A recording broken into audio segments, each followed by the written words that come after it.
pertama kali jadi ibu? Iya. Kaget pasti ya.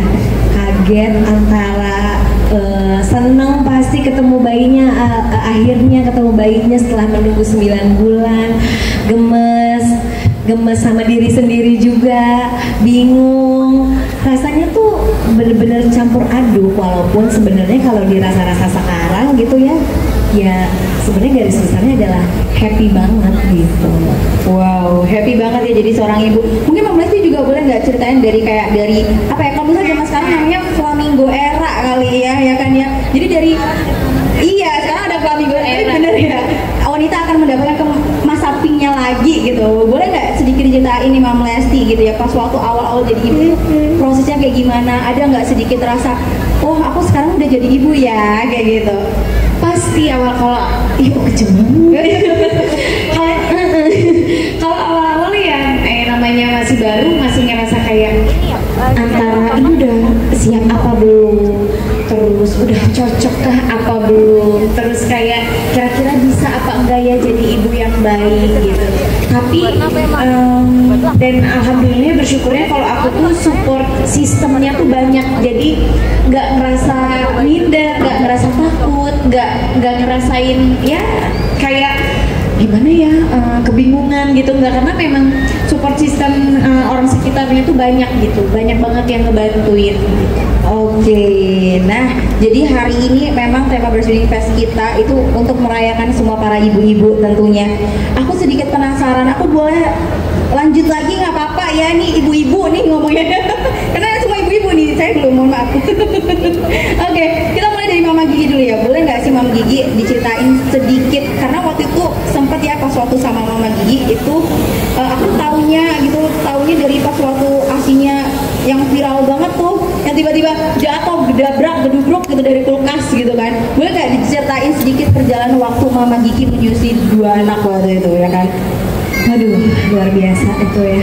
Menyusui itu buat aku tuh alhamdulillah menyenangkan, tapi ya mungkin semua di sini yang udah pernah ngalamin menyusui itu pasti beda-beda.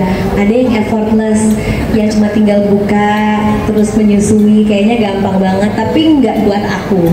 Jadi dari anak pertama sama anak kedua itu bener-bener tuh menyusui itu sebuah, kalau dibilang perjuangan ya bener-bener berjuang gitu, sampai bener-bener bisa nyusuin tuh pakai keringet, pakai air mata, pakai segala-galanya deh. Makanya bersyukur buat ibu-ibu yang berjuang juga. Tapi ya luar biasa sampai bisa kayak gitu tuh, buat aku tuh pakai effortnya banyak banget. Ya alhamdulillah mungkin banyak ibu-ibu juga yang kayaknya nggak perlu diapa-apain, soalnya asinya udah banyak banget gitu.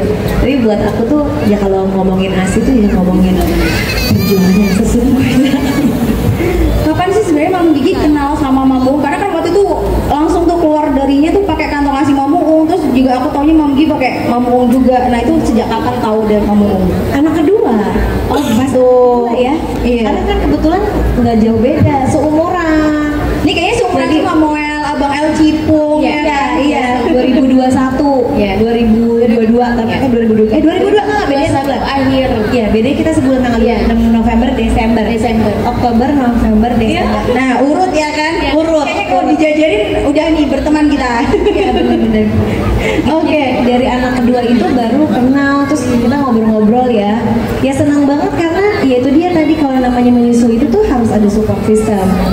Benar-benar harus ada teman yang kalau buat aku ya jadi lebih mudah dengan segala perjuangannya tuh, semuanya lebih mudah kalau ada teman yang bisa ngobrol bareng, nanya hari ini nyusuin berapa banyak, hari ini asinya berapa banyak, mampet nggak apa-apa, ada yang menenangkan. Walaupun tetap berat, tapi kalau ada teman tuh jadinya enak, jadi menormalkan semua hal yang tidak normal gitu ya. Jadinya waktu itu kita barengan ya. Barengan, iya. Sampai kita pumping bareng. Iya, terus kalau kita pumping bareng. Jangan-jangan overthinkingnya bareng nih. Tapi waktu itu justru yang sering semangatin Kak Gigi, karena mungkin kalau Kak Gigi kan udah yang kedua. Nah waktu itu dari pertama kali, semangat udah nggak apa-apa, coba lagi, tapi harus makan ya, makan kata kayak gitu. Oke. Nah kalau Mama Lesti sendiri gini, awalnya ketemu Mama Uung tuh gimana ya, dan sejak kapan awal mula konsumsi rutin minum Mama Uung tuh? Iya pas anak pertama, Pas Abang L ya? pas Abang L. Jadi konsumsi dulu, justru konsumsi dulu, abis itu baru ketemu. Oh, baru konsumsi dulu, baru ketemu Ya, nih, jadi gitu. konsumsi dulu asbusnya, baru ketemu sama Ci Uung. Oke. Pas waktu Lesia juga pasti minum dong. Oh iya, justru kalau Lesia minumnya itu pas dari usia kandungan 6 bulan. Gitu. Kalau yang pas abang tuh karena waktu itu kan masih baru, jadi masih apa ya masih mencari-cari, terus ada temen yang ngerekomendasiin, kamu minum ini aja, asbus Mama Uung, karena jadi kamu tuh nggak mesti Ini apa makan asbus? nggak mesti repot-repot mesti ngejus daun katuk gitu. Isinya udah ada daun katuknya sama daun kelor, terus dicobain lah, sempet mampot nggak ada isinya, pokoknya sempet minder lah. Iya, macem-macem permasalahannya waktu anak pertama mah, karena baru, tapi pas begitu konsumsi udah lama-lama lancar aja ya, makanya ya dapat kesempatannya setahun kalau yang abang. Nah, kan pasti ada perbedaannya. Abang El kan pas waktu setahun baru minum. Pas Lesia kan udah dari hamil minum ya, Mam ya. Ada nggak sih bedanya gitu? Bedanya kalau yang hamil ade, dari hamil udah keluar asinya. Wow, dari hamil. Oke. Nah, untuk Mami Uung nih, ya kan, dari dengar cerita dari dua mami hebat tadi nih, ya kan, jadi penasaran sebenarnya dulu kenapa sih Mam awal mulanya buat Mami Uung dan sampai akhirnya bisa bantu nih banyak jutaan ibu menyusui di sini, ya kan, makin semangat lagi nyusuinnya. Boleh nggak diceritain sedikit aja gitu? Ini diceritain apanya nih? Awal mulanya, akhirnya kenapa terpikirkan dan bisa membantu banyak ibu menyusui? Oke.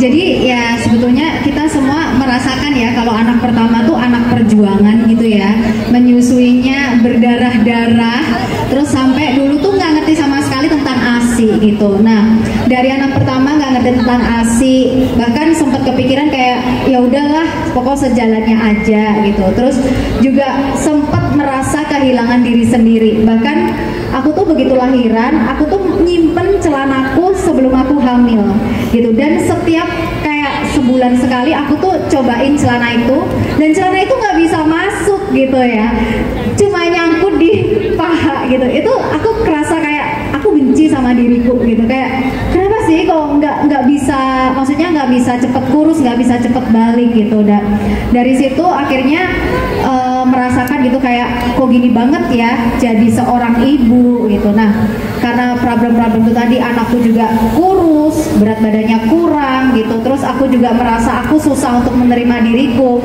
Nah, aku ditemukanlah oleh mama-mama yang aku juga nggak kenal siapa gitu ya, tiba-tiba aja kita DM, aku cerita di Instagram, tiba-tiba aja mama-mama ini DM respon, terus saling bercerita akhirnya. Jadi mama suka random banget ya, kadang kita memang ya, kadang kita itu dari yang nggak kenal karena saling komen, ngerasa relate, akhirnya jadi temen gitu. Nah, dari situ merasa kayak oh ternyata gini ya rasanya disupport, rasanya punya support system itu yang bisa satu circle yang ngerti, yang relate gitu sama apa yang kita rasakan gitu. Nah, dari situlah akhirnya terbuka mata aku ya, kalau ternyata yang punya masalah menyusui, yang punya masalah overthinking, insecure sama diri sendiri, itu bukan cuma aku aja, ternyata itu banyak sekali di luar sana. Bahkan nggak berhenti di situ.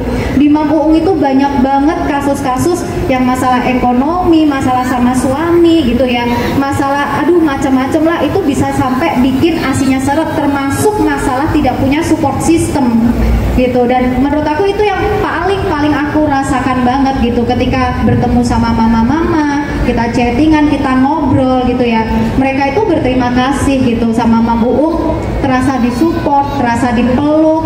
Di Mama Uung ini mereka merasa punya rumah kedua gitu ya, ketika mereka di rumah mungkin nggak disambut dengan hangat, di Mama Uung mereka disambut dengan hangat tanpa judging gitu ya. Kita kan menerima semua, nggak melihat apapun latar belakang kalian gitu, kita berjuang. Nah, dari situlah akhirnya aku merasa kayak Mama Uung itu nggak bisa berhenti di sini gitu, karena kita tahu di luar sana masih banyak banget ibu-ibu yang belum kenal Mama Uung, belum merasakan gimana sih caranya, gimana sih namanya disupport secara gratis, disupport pol-polan gitu ya, disupportnya gong banget kayak gitu. Dan aku juga bersyukur gitu ketika mama-mama ini ya namanya ibu-ibu kita solid banget ya, jadi itu akhirnya malah kayak saudara gitu, malah kayak bahkan menurut aku tuh lebih kental dibandingkan saudara gitu, support sistemnya, deketnya gitu ya. Itulah alasan kenapa ada Mampu sampai hari ini.